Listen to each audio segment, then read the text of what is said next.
Official statement we heard from the Lebanese government was yesterday, shortly after caretaker Prime Minister Najib Mikati landed here in Beirut.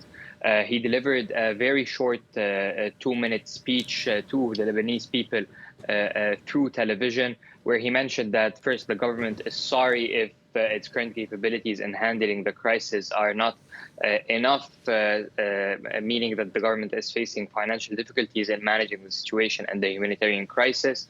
He also mentioned commitment to diplomacy and the 1701 UN resolution, which was initially put forward on the table after the Second Lebanon War in July of 2006.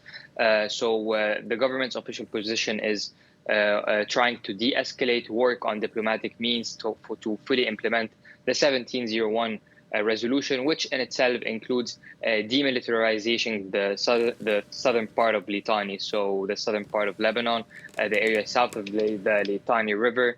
The government is still seeking diplomacy. However, one thing which was interesting is that the government also declared 3 days of official mourning for Secretary General of Hezbollah, Hassan Nasrallah, despite the fact that Nasrallah, for the longest period of his time, he was a very controversial figure. He was at the realm of the entire political polarization in Lebanon, yet the government has officially announced 3 days of mourning for Secretary General of Hezbollah, Hassan Nasrallah. And we've seen pictures there of Hezbollah supporters out in the streets in mourning for Nasrallah. But what about kind of the population of Lebanon as a whole? A lot has changed for them in the last few days. There's a lot of uncertainty, whether among Hezbollah supporters or among Hezbollah's opponents. Now, one thing in particular is that we're hearing from all different political actors, be it those in the opposition, be it those who are usually on the opposite side of Hezbollah on the political spectrum, parties in the opposition. We're seeing calls for restraint, calls for a national unity moment, despite all the differences that they've had with Hezbollah and Nasrallah himself. We've seen statements coming from, for example, former Prime Minister Saad al-Hariri calling on the community for collective awareness and restraint. So, for a fact, we've also mentioned this. Nasrallah has been a very controversial figure. People either like him so much or hate him so much. There was no middle ground. So the entire Lebanese society has been polarized on Hezbollah and on Nasrallah for the past at least 15 years, since the Syrian troops withdrew from Lebanon and the hegemony of Hezbollah and Nasrallah started on the local political scene. So this is the man who's been at the top of it all. He was the man that the Lebanese waited for to know what the real stance of the government is going to be, because eventually everyone knew that if Nasrallah vetoed anything in the country, it's not going to work. So there's just a lot of uncertainty. Obviously, it's a big moral blow for his supporters. They're uncertain about the future, uncertain about how this war would end.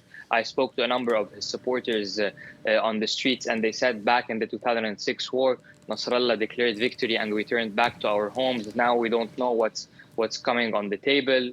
So his opponents as well and all those in the oppositions are saying that this is a very crucial moment for Lebanon.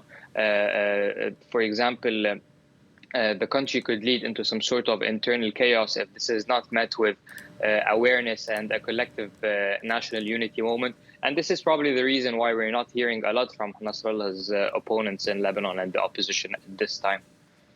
Now, Israel says its strikes on Hezbollah targets have continued overnight. Have you heard anything more about what's going on there? I think we've generally had a calmer night than the past few days. So the last airstrike, if the sources confirm, on Beirut's southern suburbs were at around 1 a.m., shortly before I slept. And it appears that it has been generally a calmer night in Beirut's southern suburbs, at least. Airstrikes, of course, continue in the southern part of Lebanon and the Bekaa Valley. However, one thing that is interesting, I was on the phone call with one of the residents of southern Lebanon who hadn't left, and he said that he was actually driving his car around in the south, trying to find a grocery store to get some vegetables and fruits. And it seems that even in southern Lebanon, at least for the past 12 hours or during this night and morning, the intensity of the bombardment has decreased. Now, is that signaling some sort of readiness by Israel for the next steps, which could be a ground invasion? Or is this signaling that Israel may be ready to start diplomatically discussing the solution with Lebanon, especially after the assassination of Nasrallah? So there's two tracks moving on forward from here. Either this war between Hezbollah and Israel continues, Israeli troops enter southern Lebanon.